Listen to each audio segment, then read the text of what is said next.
तो सीरिया में हुए तख्तापलट के बाद इजराइल खुश तो है, लेकिन उसके लिए नई मुसीबत भी खड़ी हो सकती है। ये मुसीबत है सुन्नी सेना का खतरा। माना जा रहा है कि इसी से बचने के लिए इजराइल सीरिया पर हमला कर उसकी सबसे ऊंची चोटी पर कब्जा कर बैठ गया है। आखिर क्या है ये सुन्नी सेना का खतरा, जिससे इजराइल की सुरक्षा के लिए खतरा पैदा हो सकता है? देखिए इस रिपोर्ट में।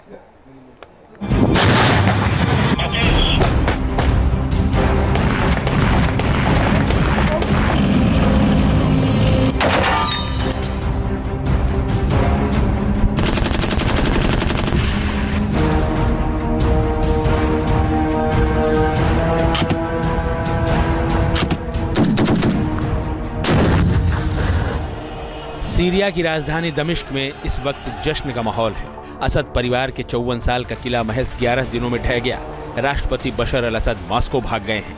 जिस सीरिया में कभी असद खानदान का बोलबाला था, आज वहां उनके परिवार का कोई नाम लेने वाला नहीं बचा। देश में जगह जगह पर बशर और उनके पिता की निशानियों को मिटाया जा रहा है।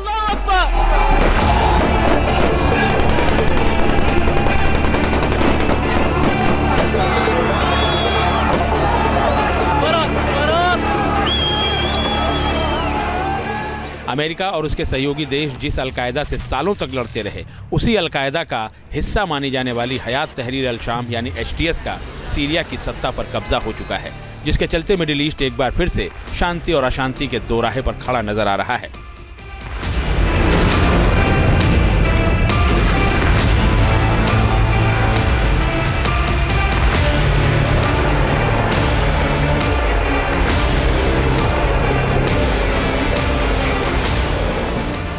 सीरिया में हुए तख्तापलट ने दुनिया के सामने कई अनसुलझे सवाल खड़े कर दिए हैं, जैसे सीरिया में तख्तापलट से मिडिल ईस्ट में अब क्या होगा? सीरिया में सत्ता परिवर्तन का इजराइल पर क्या असर पड़ेगा? क्या शिया के बाद सुन्नी संगठन बनेंगे इजराइल के लिए सिरदर्द? यहूदियों को दुश्मन मानने वाले जुलानी से इजराइल कैसे तालमेल बिठाएगा?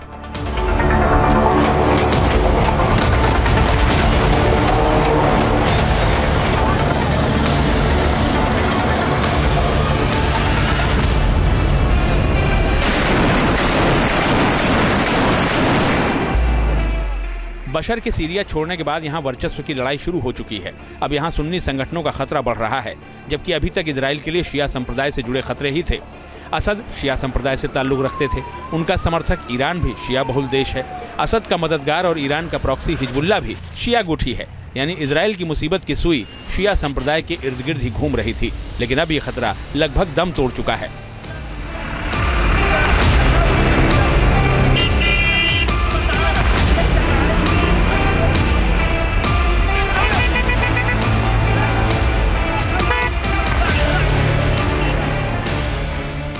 लेबनान पर हमला कर इजराइल हिजबुल्लाह की कमर तोड़ चुका है। अब सीरिया में असद सरकार के पतन से ईरान के जरिए पहुंच रही हिजबुल्लाह के लिए मदद का रास्ता भी बंद हो चुका है, जिससे ईरानी प्रॉक्सी की धुरी लगभग टूट गई है।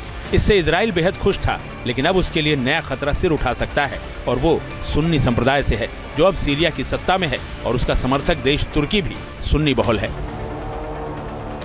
यानी इजराइल के लिए नया खतरा अब सीरिया की सत्ता में बैठा जिहादी संगठन HTS है। HTS का समर्थक एक और संगठन SNA यानी सीरियाई नेशनल आर्मी है। ये भी सुन्नी बहुल है। HTS के साथ जंग में शामिल FSA यानी फ्री सीरियन आर्मी संगठन भी सुन्नी बहुल है। जबकि इन तीनों संगठनों को सपोर्ट करने वाला देश तुर्की भी इजराइल के लिए मुसीबत खड़ी कर सकता है, और वो भी सुन्नी बहुल है।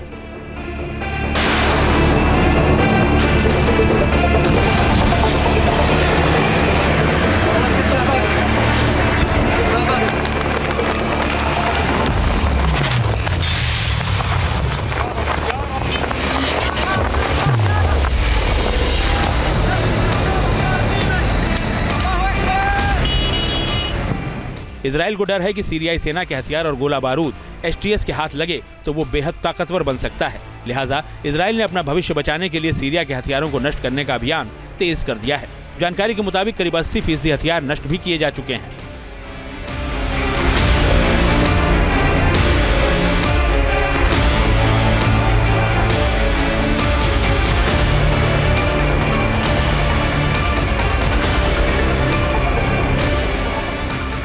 हालांकि इजरायली PM बेंजामिन नेतन्याहू ने सीरिया की नई सरकार की तरफ दोस्ती का हाथ बढ़ाने की पेशकश की है।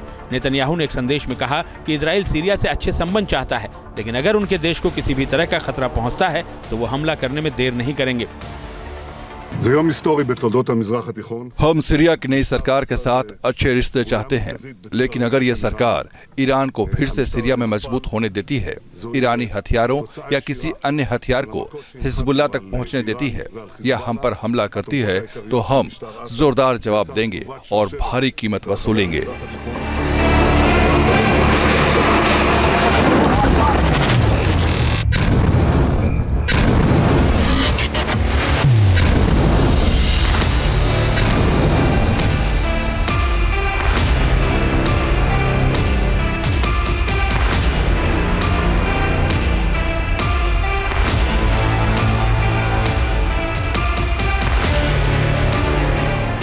जाहिर है इजराइल की नजरें भविष्य पर टिकी हैं। अगर एसटीएस के हाथ सीरियाई सेना के हथियार लगते हैं तो वो और उसके सहयोगी आतंकी संगठन मजबूत होंगे।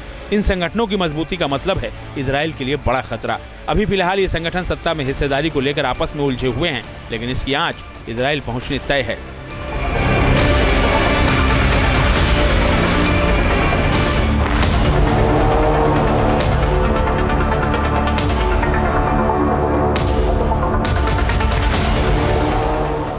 लिहाजा इस खतरे को अपनी सीमा तक पहुंचने से रोकने के लिए इजराइल सीरिया में घुसकर बड़े इलाके पर लगातार कब्जा कर रहा है, ताकि अगर भविष्य में सीरिया की सत्ता में आए सुन्नी संगठन उसके लिए खतरा बने तो वो उन्हें करारा जवाब दे सके।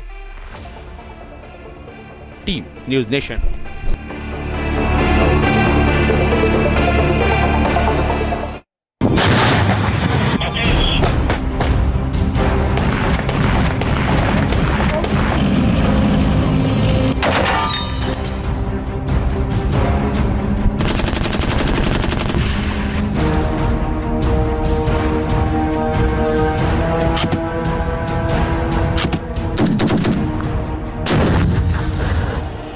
सीरिया की राजधानी दमिश्क में इस वक्त जश्न का माहौल है।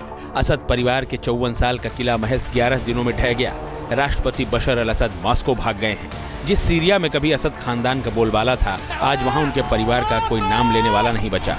देश में जगह जगह पर बशर और उनके पिता की निशानियों को मिटाया जा रहा है।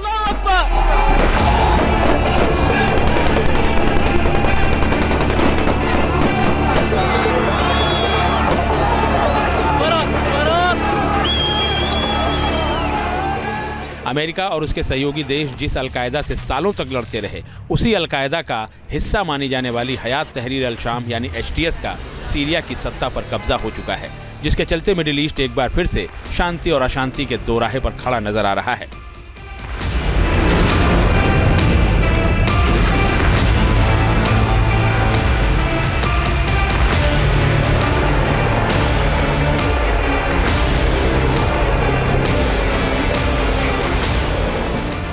सीरिया में हुए तख्ता पलट ने दुनिया के सामने कई अनसुलझे सवाल खड़े कर दिए हैं, जैसे सीरिया में तख्ता पलट से मिडिल ईस्ट में अब क्या होगा? सीरिया में सत्ता परिवर्तन का इजराइल पर क्या असर पड़ेगा? क्या शिया के बाद सुन्नी संगठन बनेंगे इजराइल के लिए सिरदर्द? यहूदियों को दुश्मन मानने वाले जुलानी से इजराइल कैसे तालमेल बिठाएगा?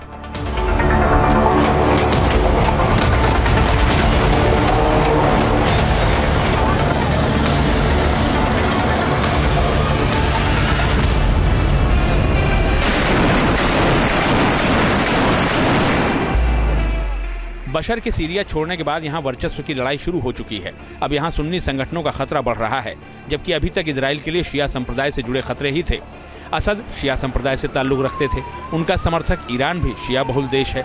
असद का मददगार और ईरान का प्रॉक्सी हिजबुल्ला भी शिया गुठी है। यानी इजराइल की मुसीबत की सुई शिया संप्रदाय के इर्द गिर्द ही घूम रही थी, लेकिन अब ये खतरा लगभग दम तोड़ चुका है।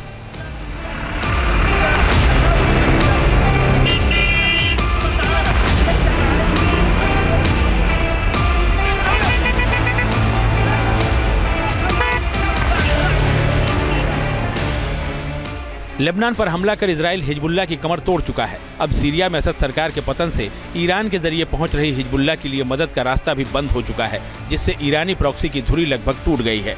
इससे इजराइल बेहद खुश था, लेकिन अब उसके लिए नया खतरा सिर उठा सकता है, और वो सुन्नी संप्रदाय से है, जो अब सीरिया की सत्ता में है, और उसका समर्थक देश तुर्की भी सुन्नी बहुल है। यानी इजराइल के लिए नया खतरा अब सीरिया की सत्ता में बैठा जिहादी संगठन एचटीएस है। एचटीएस का समर्थक एक और संगठन एसएनए यानी सीरियाई नेशनल आर्मी है, ये भी सुन्नी बहुल है। एसटीएस के साथ जंग में शामिल एफएसए यानी फ्री सीरियन आर्मी संगठन भी सुन्नी बहुल है, जबकि इन तीनों संगठनों को सपोर्ट करने वाला देश तुर्की भी इजराइल के लिए मुसीबत खड़ी कर सकता है और वो भी सुन्नी बहुल है।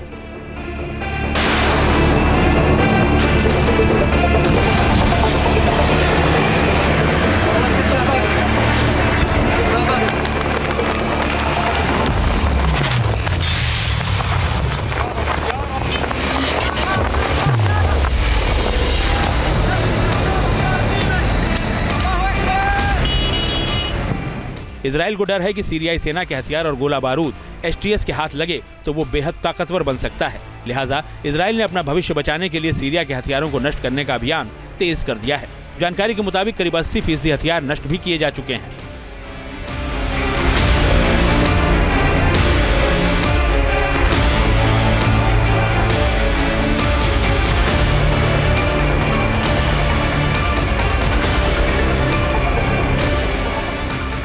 हालांकि इजरायली पीएम बेंजामिन नेतन्याहू ने सीरिया की नई सरकार की तरफ दोस्ती का हाथ बढ़ाने की पेशकश की है।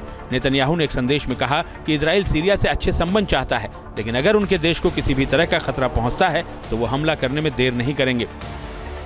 זה יום היסטורי בתולדות המזרח התיכון. हम सीरिया की नई सरकार के साथ अच्छे रिश्ते चाहते हैं, लेकिन अगर ये सरकार ईरान को फिर से सीरिया में मजबूत होने देती है, ईरानी हथियारों या किसी अन्य हथियार को हिजबुल्लाह तक पहुंचने देती है या हम पर हमला करती है तो हम जोरदार जवाब देंगे और भारी कीमत वसूलेंगे।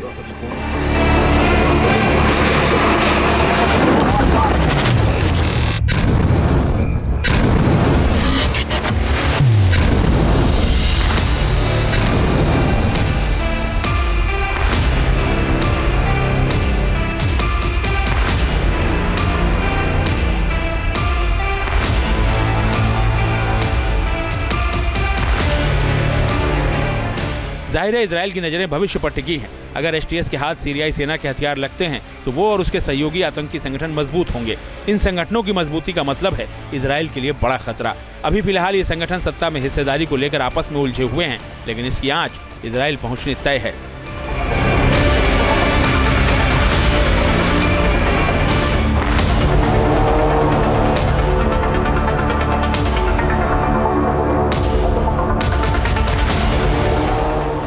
लिहाजा इस खतरे को अपनी सीमा तक पहुंचने से रोकने के लिए इजराइल सीरिया में घुसकर बड़े इलाके पर लगातार कब्जा कर रहा है, ताकि अगर भविष्य में सीरिया की सत्ता में आए सुन्नी संगठन उसके लिए खतरा बने तो वो उन्हें करारा जवाब दे सके।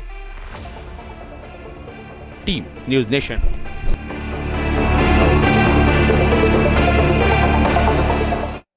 न्यूज़ नेशन अब व्हाट्सएप पर खबरों की ताजा अपडेट के लिए न्यूज़ नेशन के इस क्यूआर कोड को स्कैन करें।